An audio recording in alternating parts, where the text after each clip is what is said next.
Good morning, everyone, and welcome back to another episode here at the Damage Report. Big news day, as I'm sure you can tell. We're gonna be talking about some of the biggest news of the day, including the Supreme Court finally weighing in sort of on what's going on in Texas, as well as the flooding in the East Coast. But today is Thursday, and so you enter this day not knowing who is going to be my co-host. Well, we've got a treat for you. For the first time ever, Jackson White co-hosting. Jackson, welcome to the Damage Report. Thank you so much for having me, man. It's always good to just, chop it up with you about all types of stuff. So I'm excited to be here. Yeah, well, we're very glad to have you on. Now, you've been on the show before talking about Politiscope. But if people are not familiar with the work that you do for Politiscope, tell us a little bit about it. Oh yeah, Politiscope's a platform where we help people understand what different bills that have been passed or that are up on the floor of Congress mean, how it will affect them, who voted for and against it, help you keep up with campaigns. We focus our news sources on policy. So it's pretty much just a platform to help you educate yourself and take action with a variety of different features. We got some new things coming out soon, and pretty much, we're just all about facts and helping people to disseminate through all the garbage that's going on all over the place. So great. Downloaded this on iOS and Android. That's awesome. Can I ask you a question? Because I just have my gut feeling, but you actually work in this area. It feels like less bills are being considered and passed. Is there any reason to believe that, or am I just following my gut in the wrong direction? No, your gut's absolutely correct. There's really not been too much activity, and part of what we cover, again, like you said, is legislation. But especially just with the growing polarization, and to like the early focus when Biden first came in on COVID and really dealing with that. And a lot of things that are more executive decisions like Afghanistan and things like that. That's really been what's mostly been taken up Biden's administration so far. But your gut's absolutely correct. Awesome. Well, we're very glad to have you here, and we certainly have a lot to talk about on this episode of the show. Thank you everybody for watching, regardless of what platform you're on. And if you wouldn't mind hitting the like button and sharing the stream so that people know we're live, that would be great. And if you want to send us tweets, comments, super chats, stuff like that, we'll respond during our breaks. But with all that said, Jackson, you ready to jump into some news? I'm ready. Let's do it. Okay, well, hold on your butts because the weather's about to get rough. Let's jump into this video.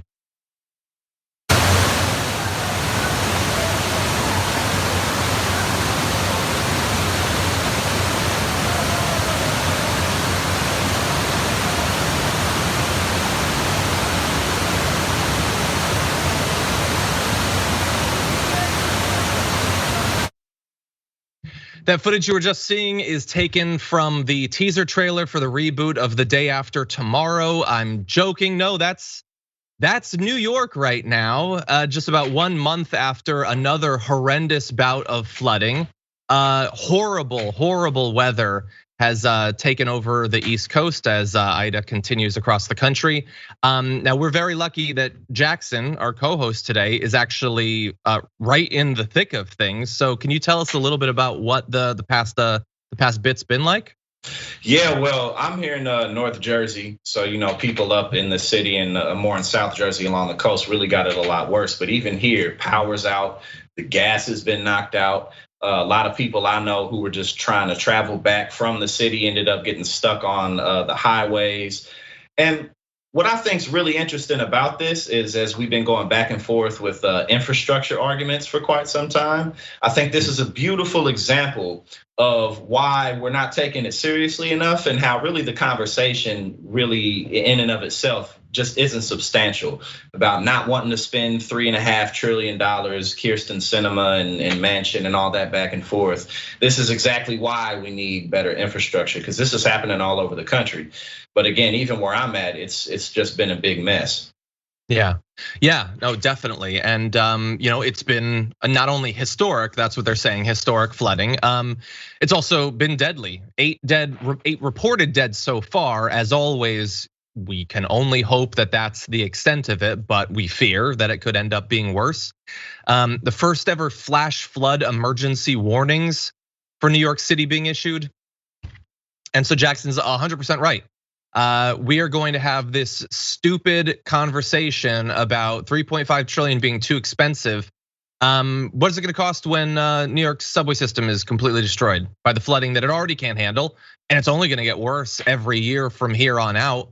Now, have that same story for Amtrak and for roads and for bridges and for homes along every waterway in the country. That is going to be incredibly expensive, and I would argue we can't afford that. But as of right now, we had a 50-year-old man reported dead, a 48-year-old woman, a 2-year-old boy found unconscious and unresponsive late yesterday inside a home, pronounced dead. One death was confirmed in New Jersey as well. And look, I want to jump ahead to, we have this flood hazard mapper. And if we can bring this up, it's from the New York City Department of City Planning. Jackson, I don't know if you remember back in Inconvenient Truth, they would do these map visualizations of different cities along the coast, and they would show, here's what it looks like now, and here's what it's gonna look like when the oceans rise.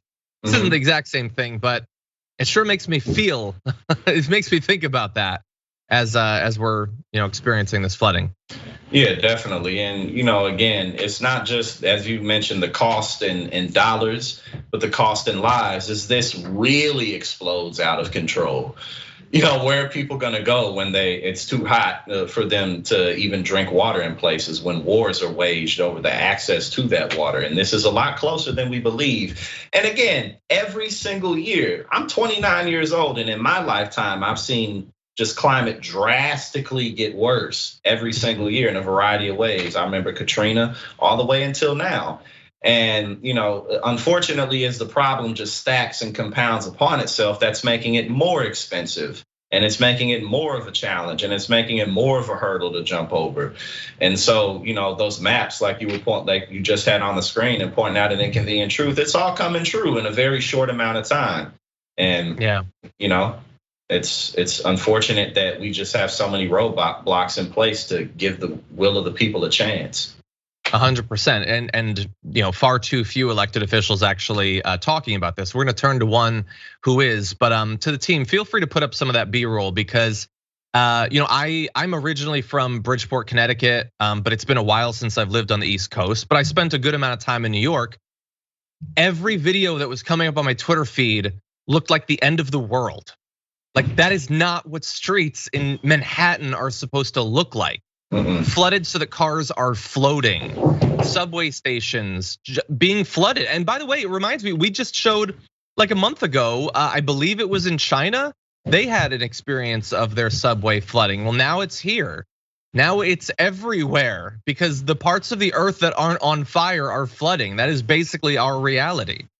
And I want to give brief credit to Representative Alexandria Ocasio-Cortez, who of course is one of those in DC who's been taking this most seriously, but with so far little success, saying, experiencing all this flooding in New York City right now and thinking about all the politicians who told me that pursuing a Green New Deal to adapt our national infrastructure to climate change is unrealistic and too expensive, as if doing too little is the responsible adult thing to do.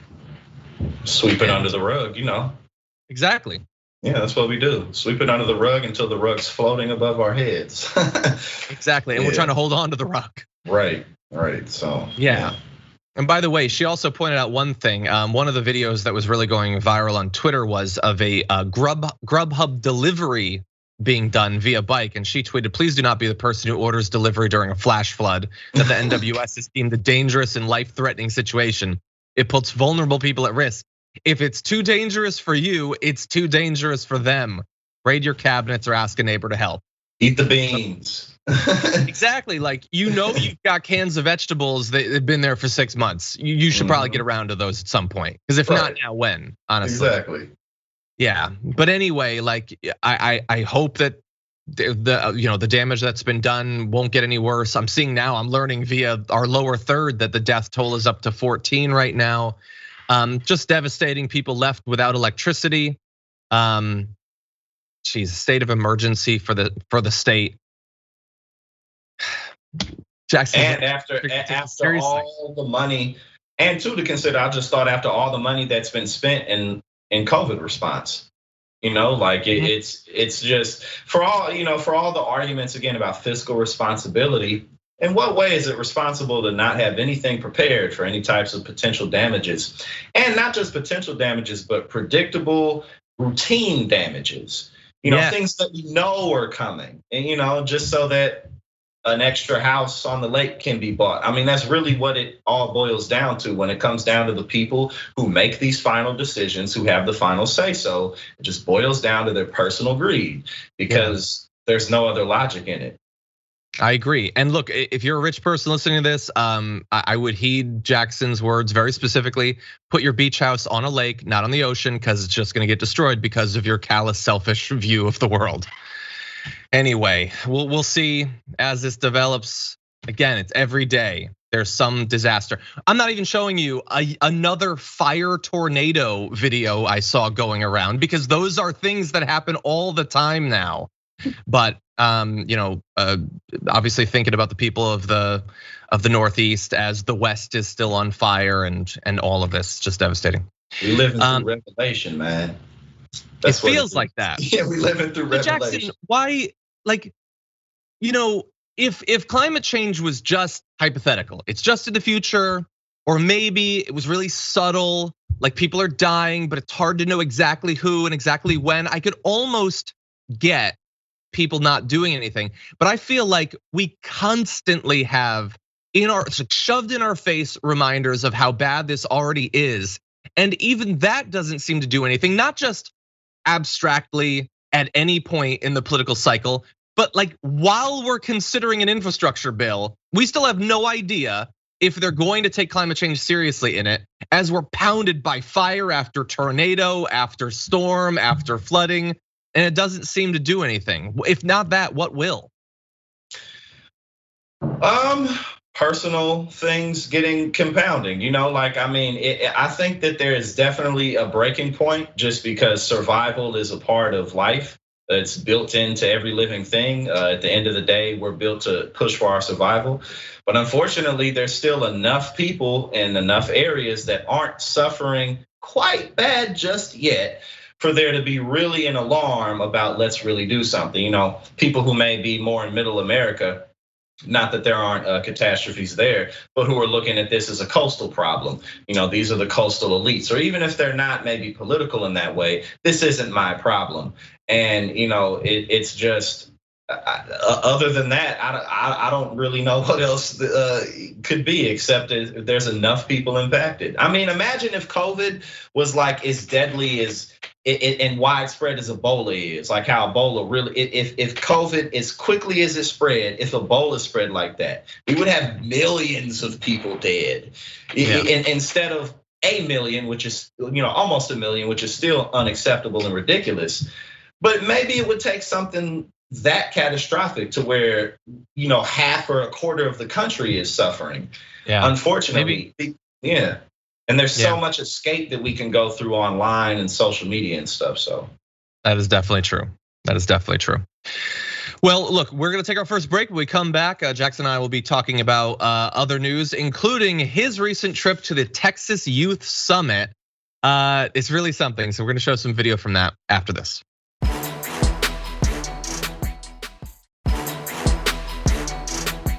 Okay, everybody, let's jump back into it and see what we can learn about the opposition. So recently there was the Texas Youth Summit, which we talked a little bit about on the show, but of course I wasn't there. I don't necessarily envy anyone who was, but we do have someone who was there. So Jackson, you went to the Texas Youth Summit and you had an experience there. Tell me, how did you decide to go to this event? Well, really, I just had the opportunity to do it, and I thought that it would be a good chance to kind of just show what real people are thinking in different areas. And my approach was just, I was just there to be. I was cordial. I was cool with everybody. You know what I'm saying? Like I wasn't there to cause any trouble. And there were some people who were genuinely nice people. They maybe just see things in a different type of way, or at least on a surface level. And then there were some people who were, you could kind of just get a certain vibe from them.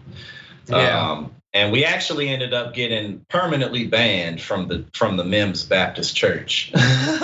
You're banned for life from a church. Yeah, banned for life from the Mims Baptist Church because Jesus does not want us there. You know what I'm saying? Yeah, they're speaking for Jesus. Okay, well, you'll need to repent, clearly. Yes. No, but like you, I'm glad that it was you doing this, because I think everyone watching can agree. You give off a very calm, measured vibe. You're not gonna get in people's face and shake them or anything. You went there wanting to actually learn. So let's get into a little bit of what you found. So I think in this first video, you're asking people about the withdrawal from Afghanistan. Let's see what you got. Do you think that Biden should be impeached for the way that we withdrew? Oh, absolutely. I definitely think he should, along with, Nancy and Harris. And I mean, it's punishable, could be by death. And I think, if not, there should be absolute jail sentence time.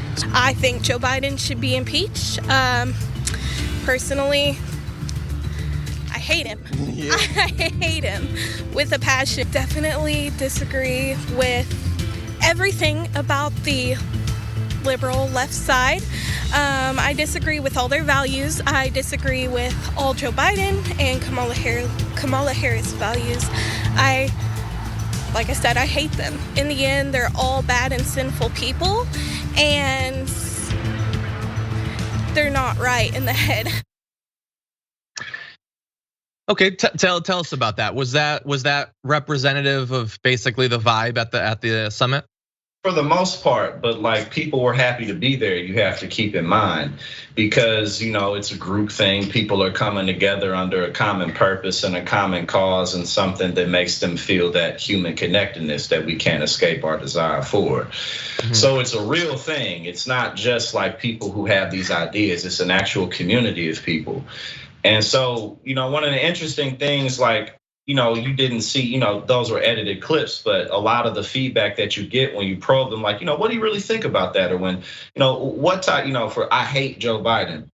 Well, outside of his administration, what throughout his political career do you not disagree with that he's done? And they'll just say stuff like everything, none of it. I don't agree with any of it. Or you'll ask them questions, and then when you ask them to kind of explain and elaborate a bit deeper, there's really not much there. And so, again, that's hard to combat against, because, we talk a lot about, I know you talk a lot about algorithms in different shows that you do, and people can see what they're drawn to, not necessarily what they're looking for. So and that really kind of grows that community, because, this was just north of Houston in Conroe, Texas. So, it was an interesting experience. Yeah, and look, you are trying to hear them out. You're being very calm about it. You remind me of, we used to have Emma Vigeland at the network, would go to Trump rallies and talk to them. And she was good because she has a poker face. I think you have a good poker face. But the issue is she hates him. You hate Joe Biden. I'm a leftist. Joe Biden's not my guy. But you hate him? I could devil's advocate. I could come up with some reasons theoretically to hate him. I don't think they're the ones she's thinking of. He deserves the death penalty for withdrawing from Afghanistan. I was just thinking of that. That's really, really? So what, for withdrawing along the plan that Trump wanted to do? Or, oh no, probably not that. Probably that there was the terror attack that killed 13 soldiers. That was a devastating tragedy. Okay, so should every president who's been executed who has soldiers die? Because Trump had 60 soldiers die in Afghanistan alone while he was president, so he'd be killed 5 times over then, right? It doesn't make any sense, Jackson. And what was interesting too, the woman who said it may be punishable by death, she was actually a real just cheerful, general good energy. But obviously, it's just when you really dig down. You know what I mean? That's when all that stuff really comes to surface. And I'm if I was to go up there and be real challenging, you know what I mean, then it definitely wouldn't have gone over well. But again, she was really nice. She was happy to talk to me. You know what I mean? And it's just, but the people you talked to, did they? Because you mentioned that when you tried to dig deeper for details, they didn't really have any. So this is a youth summit at a church. Did they seem like very politically driven people, or were they there for the religion side of things? Well, all of them seem to be politically driven, and there were people that I talked to who had a bit more like traditional Republican points about like regulations and, actually pretty much no one there was against leaving Afghanistan. It's just like all the things and how we did it and stuff like that. And there were people there who talked a lot about like people whose opinions were like, we have to put God back into everything and God's been taken out of everything. And interestingly too, one of the women, she was like, I was like, well, what about people who may adhere to other religions or who may think of God in other types of ways? And she said, well, it all kind of all boils down to the same thing. But what matters is that you accept Jesus as your Lord and Savior. You know what I mean? So there's just that, it's that closed-mindedness. But yeah, they were all very politicized for sure. Sure, yeah. Yeah, it almost sounded like she was really onto something. And then not so much. Yeah. Okay, well, we have one other video, so let's jump into this. Yeah. So guys, I hate to break in here. Y'all have permission to be here on the property? We do not. Okay, y'all need to go to the other side of the road. You can't be anywhere on this property. Y'all have a good one. Y'all come back onto the property, y'all will be arrested for criminal trespass. All right. Okay, y'all haven't asked for permission or anything. Halfway of the ditch to the road, you're good. Anything halfway from the ditch this way is criminal trespass. All right. Okay, so you were being thrown out. They're kicking you out. So were they right to be kicking you out there? Was it criminal trespassing? No, I mean, it was a public event, so we had technically the right to be there, but I think they just, I'm a 6'6" guy with dreads and I'm not white, you know what I'm saying? So like that's pretty attention drawn. And actually after that we came back and when they banned us, because we were just trying to get some clarity, like, well, let's get maybe people a little bit further away from the doors. But yeah, he ended up getting the police involved, and that could have went bad, but it ended up being fine. But yeah, he found out we were with TYT, and then he felt a certain type of way about that. So I think he was worried about what would be said, but of course you're just asking questions. They're the ones saying things that might get people in trouble. Yeah. Anyway, more of this is available for people to watch, right? Yeah, it's on. There's a bit more coming out, but there's clips on the main TYT channel, Rebel HQ, talking about it. You saw a little bit of the Afghanistan withdrawal, people's opinions on Biden being impeached or not, a bit of their religious views, stuff like that. Awesome. Yeah, everybody should definitely go and subscribe to Rebel HQ. We got great contributors there. You can see more of the footage. More power to you to giving them a chance, hearing them out. Especially in Texas, it's rough times in Texas, and we appreciate that. Yeah, it went well.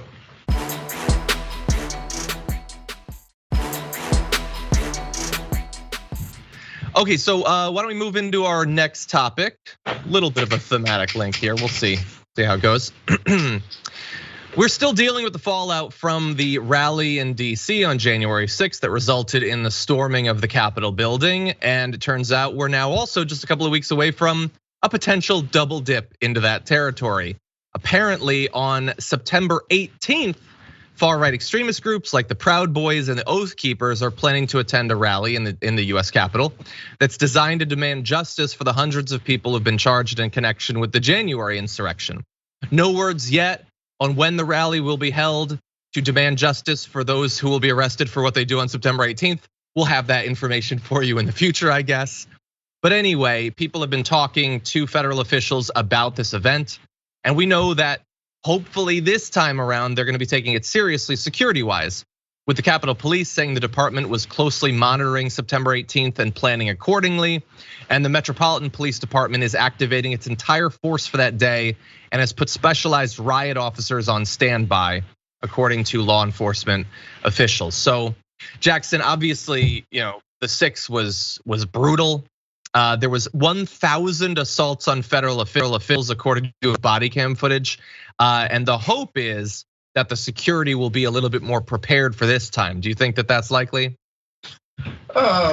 Probably not. I mean, I think that this is still an issue overall that generally isn't taken seriously because of the type of people who are in the Proud Boys. They're kind of just like average, everyday people who in general, like they maybe aren't on big criminal radars. these are just kind of people who are upset, who view life in a way where maybe they're victims of other people's success or access. So they're still overall not really taken seriously. They're still looked at kind of like it's just a bunch of goofy guys who maybe cause a bit of ruckus. And if they were maybe a bit more effectively organized, then people may take them more seriously. But I think there's still, and there's so much going on in the country. You know what I mean? I think that this is still kind of something that people who aren't really involved in politics may not even know who the Proud Boys are. Sure. Yeah, maybe. Although, like depending on the area, like if you live in Portland, obviously you've been in LA too, like they're sending their people to attack people, to glom onto other causes and start violence. So that's the concern. I want to give you a little bit of information from Frank Figliuzzi, former assistant director for counterintelligence at the FBI, talking about the concerns about the 18th in this video. Well, my contacts in federal law enforcement, Ali, tell me that they are all over this. This has certainly got their attention, in large part because the Proud Boys and Oath Keepers reportedly are expressing interest in showing up. This rally has obtained a permit. The numbers are expected to be large. FBI, DHS, Capitol Police, Washington Metropolitan Police, all making arrangements, including some police departments not allowing any leave, calling in all officers for the day. You mentioned the discussion of putting the fence back up. Here's what's energized some of the potentially bad or violent actors here.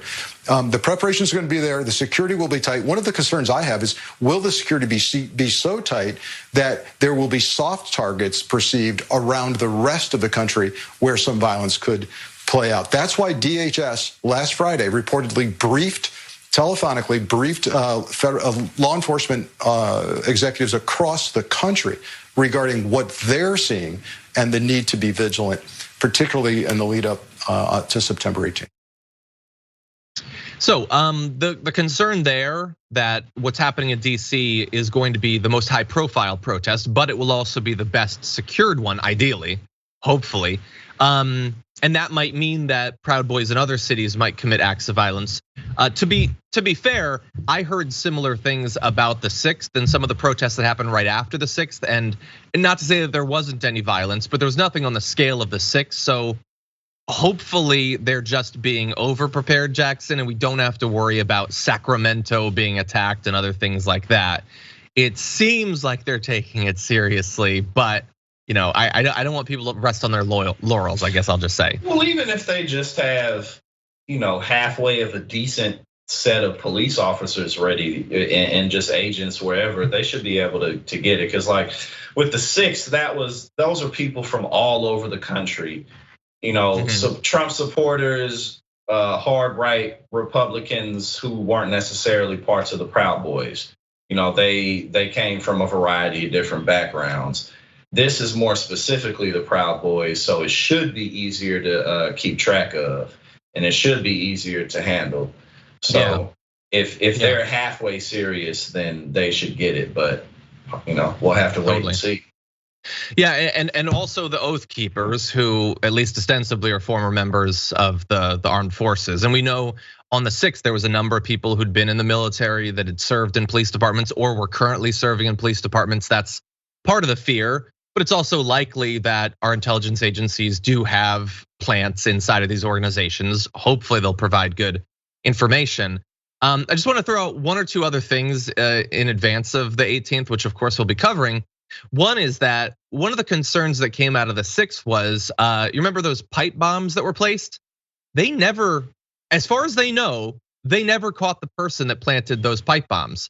And so these were explosive devices that were placed outside the headquarters of both the Republican and Democratic National Committees on January 5th, the night before the riot. They weren't found until the 6th, but they were placed the night before. It's possible that someone who was arrested did plant those and we just don't know. But as of right now, Jackson, somebody planted bombs and they could still be hanging around. They could show up at the 6th or at the 18th, even if they're not involved with the Proud Boys or the Oath Keepers. They could just use it as an opportunity to try again what they tried on the 6th. So that's sort of my fear, that this might attract other people not affiliated with the groups that might commit acts of violence. Exactly, and again, those are the people who really would slip under the radar. Because if, again, this is specifically a Proud Boys response, so it opens up the opportunities for just a regular guy who may have ill will toward the establishment or what have you in a variety of ways, and who, would practically get ignored until after the fact. So exactly. Yeah, now I want to point out one other difference between this and the 6th, at least as of right now, is the 6th had very high profile Republican speakers at it, helping to organize it and speaking at the event. So like, people like Ron Johnson and Donald Trump himself and Rudy Giuliani and all of that.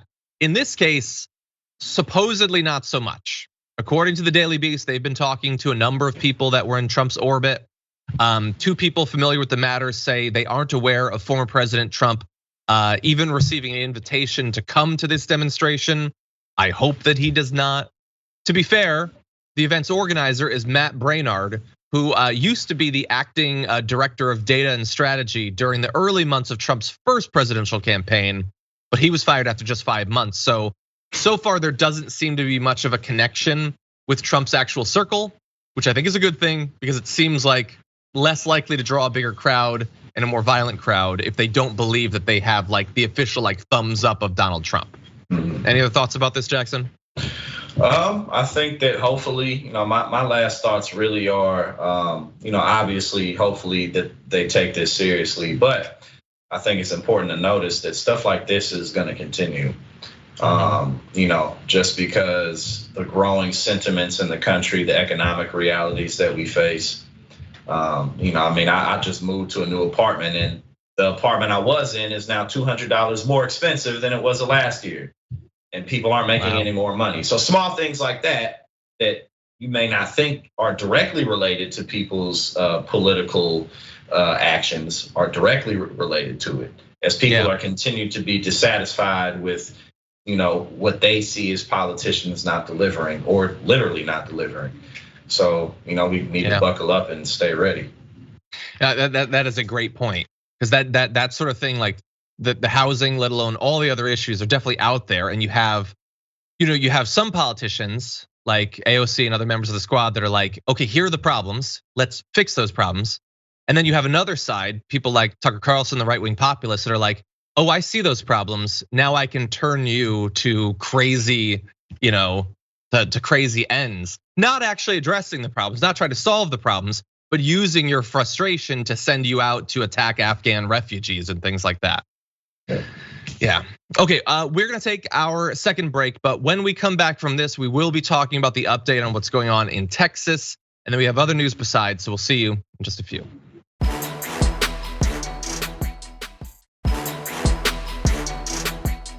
Okay, so before we jump back into the news, and we do have some important news to get to, I do want to let you know about a few things that are coming up soon, including that on as soon as we're done here on the Damage Report, Indisputable is coming up with Dr. Rashad Ritchie and Ben Carollo of Galaxy Brain. I'll be on there tomorrow as well. Oh, nice. Yeah, I'll be on with Dr. Ritchie. Yeah. That's awesome. So 2 great episodes of Indisputable to look forward to. Ben Q will be up as well for a debate, so stay tuned for that. Also, this Friday, the first episode of Game Busters coming. So you got Jordan Ewell, you got Brett Ehrlich every Friday night, 8:30 p.m. Eastern time, 5:30 a.m. Pacific time. So that is right after the bonus episode, twitch.tv/TYT. You can be a part of the show. You can sabotage their games. You can make them look like fools. I'm looking forward to it. I hope that you do as well. And also today's Thursday, so you know that you also have reactions to look forward to on Twitch, 4 p.m. Eastern time, 1 p.m. Pacific time. Ravana is going to be doing reactions, so you got that to look forward to as well. And with that, why don't we jump back into the news? So following up from the Supreme Court's lack of involvement in what was going on in Texas, that was bad enough, because that meant that SB 8, which not only criminalizes abortion after 8 weeks, but also deputizes basically anyone across the country who wants to become a bounty hunter and track down those who help make an abortion happen and get paid $10,000 for it, could stand. Now it's worse because the Supreme Court has gotten involved and they're still letting it stand. So there was a vote 5-4 with Chief Justice John Roberts joining the court's 3 liberal members in dissent. Oh, isn't that weird? Like all the all the Supreme Court justices that Trump put on the court just decided to let it stand. It's so weird. Yeah, funny how that works, right? Yeah, Jackson, yeah. I heard that Kavanaugh wouldn't do this, and Amy Coney Barrett, she's not some kind of religious zealot who's gonna try to get rid of Roe v. Wade. Whoops, weird. Oh. Anyway, let's give you the specifics though, because there is a little bit of nuance to this.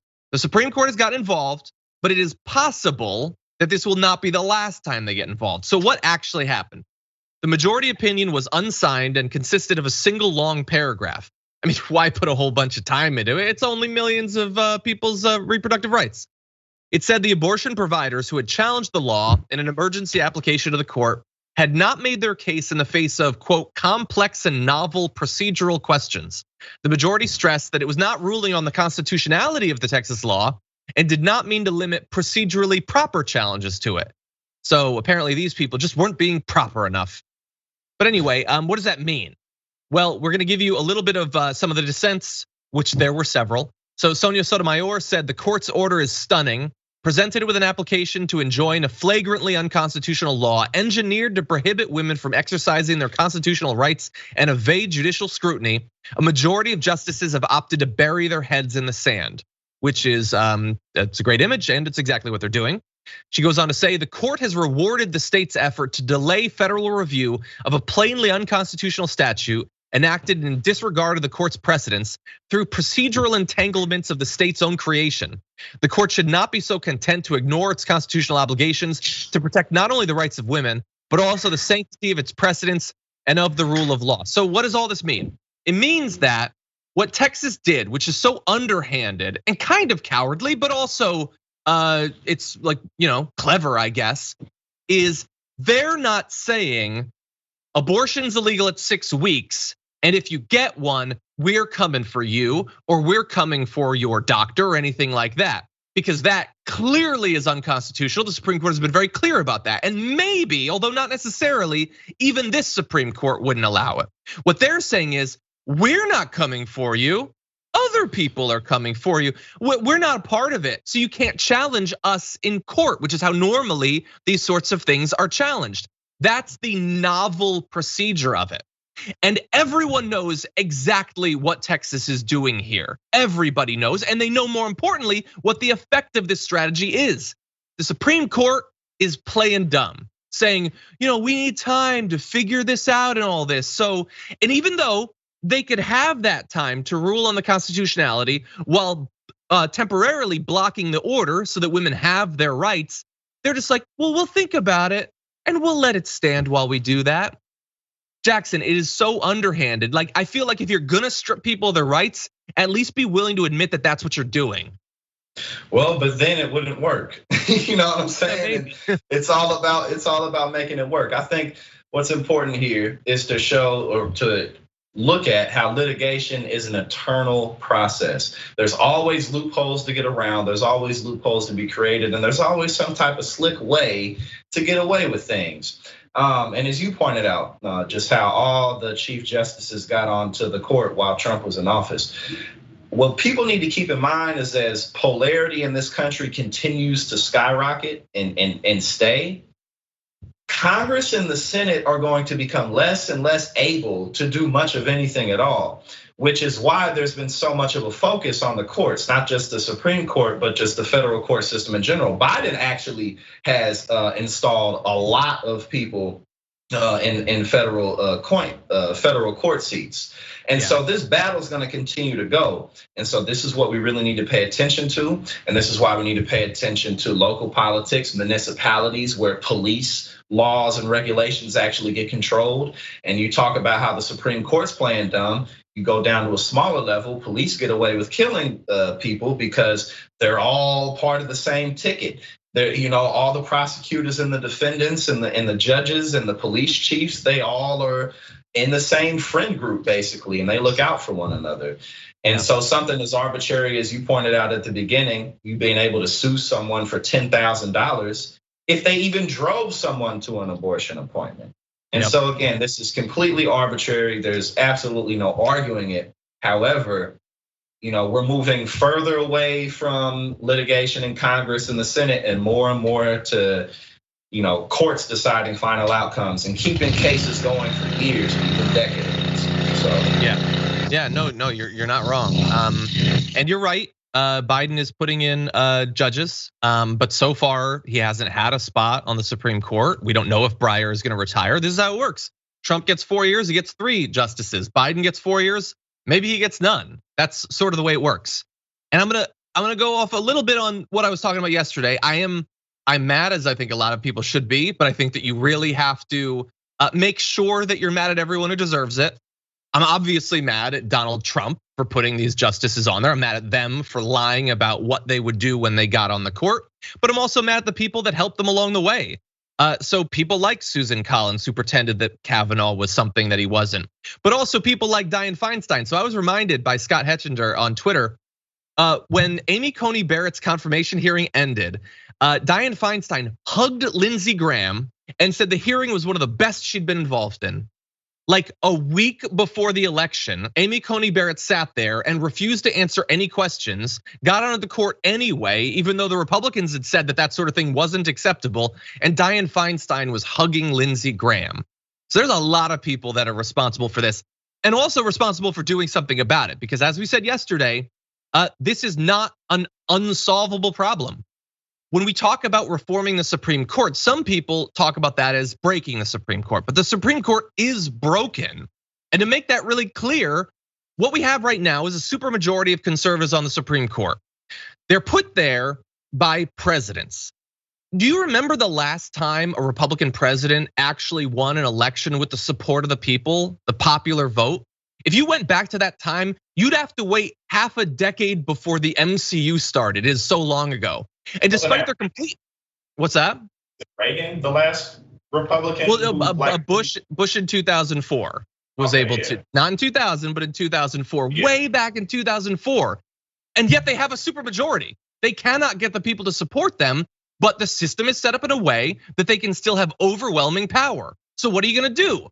Are you just gonna like leave that there? Say, I guess there's nothing we can do for the next 50 years?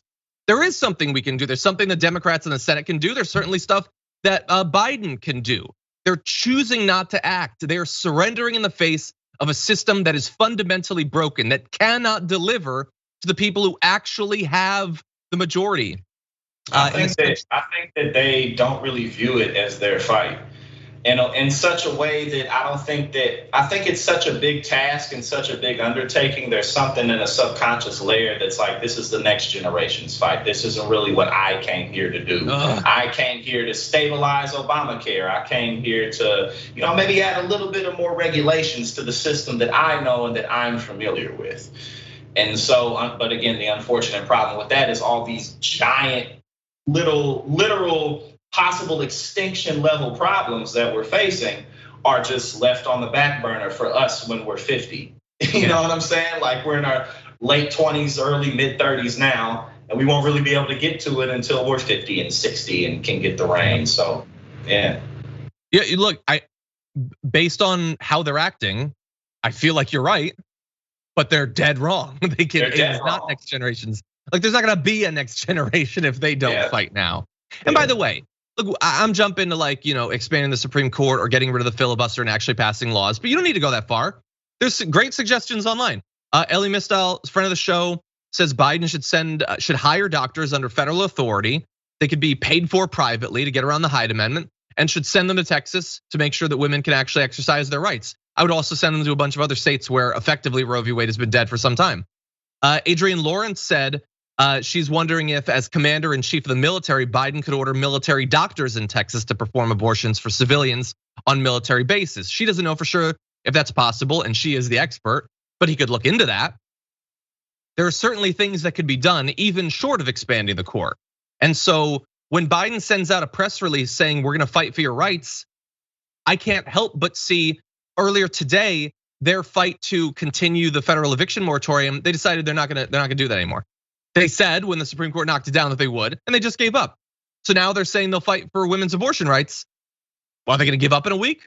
When they do, will there even be a news cycle about it? Right, hopefully a new news cycle goes over so people forget. I mean, it has to be that they're succumbing to some type of pressure, because it's not as if the entire country, and especially certain regions of the nation, aren't constantly crying out. It's not as if there aren't politically active organizations on the ground all over the country. It's just who has the higher leverage, and they're just choking. Yeah, I think you're right.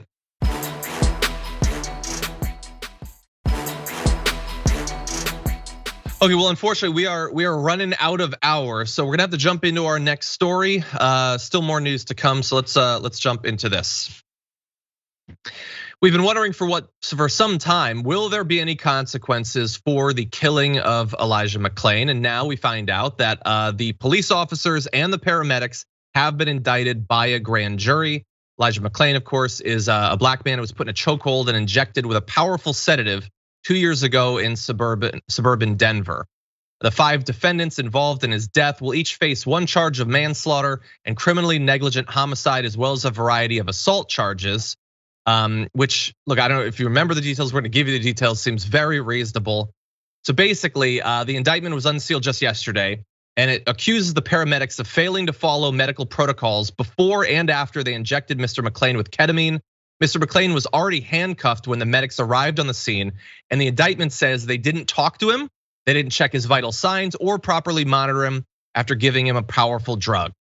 And so, in short, effectively, he was walking home from a convenience store. He had a bag of cans of iced tea, was listening to music, he's wearing a mask, and cops ran up on him and began hassling him. He tried to talk to them, to reason with them. By the way, I saw, again, his last words: "I can't breathe. I have my ID right here. My name is Elijah McClain. That's my house. I was just going home. I'm an introvert. I'm just different. That's all. I'm so sorry. I have no gun. I don't do that stuff. I don't do any fighting. Why are you attacking me?" And yet they did. And then even once the paramedics came, they decided to sedate him, and he died as a result of that. All these people that we're supposed to be able to depend on, that are supposed to be responsible, we give them the literal power of life and death, and they did not care at all about Elijah McClain. Jackson, what are your thoughts? My thoughts is that just in general, this is, and again, luckily, now I had an encounter with the police and they were cool, but the security guard really wanted them on me. And so just in general, the attitude that police are there to keep a certain people in place, to keep a certain people with the idea that they have to stay in line. This even goes back to our previous discussion about the abortion laws. The right-wing conservative mindset in general is that without strict authority on people's sense of freedom, there can only be chaos, and therefore they must be in that place. I mean, so much to the point where you're choking and sedating a child. You have all these adults and these grown men on this child because there's a deep, pervasive belief that that's necessary in order to keep the order. Yeah. And so, I mean, that's really my thoughts on it. And again, this goes back to, if we want change, we got to get to the municipalities, we got to get to the local politics, because if we don't do that, then this will not change. Exactly. Yeah. And there has to be accountability. Thankfully, there will be charges in this case, but the knee-jerk cliched response is it's just bad apples. So who? Both the cops and the paramedics, I guess, were just bad apples too, because they didn't care. And then 3 other officers were fired, and 1 resigned last year over photos mimicking the chokehold that was used on Elijah McClain. So just the people that work with him, I guess, are bad apples too. The culture, the attitude, and who it attracts. Yeah. So. Exactly. Yeah. Who it attracts and what influence it has on people who go into that system to conform, to be okay with that sort of thing. Yeah, and we can see the effect. Thankfully, look, I guess there will be some consequences, but Elijah McClain is dead, as so many people are. Anyway, okay. It's been a rough hour of the news. We do have theoretically sort of lighter stories that are coming up after this. So if you've been watching on our linear platforms, thank you so much for watching. This is where we say goodbye to you. But if you're watching on Twitch and YouTube, we have a lot more news coming up. We're gonna take a short break. We'll be back after this.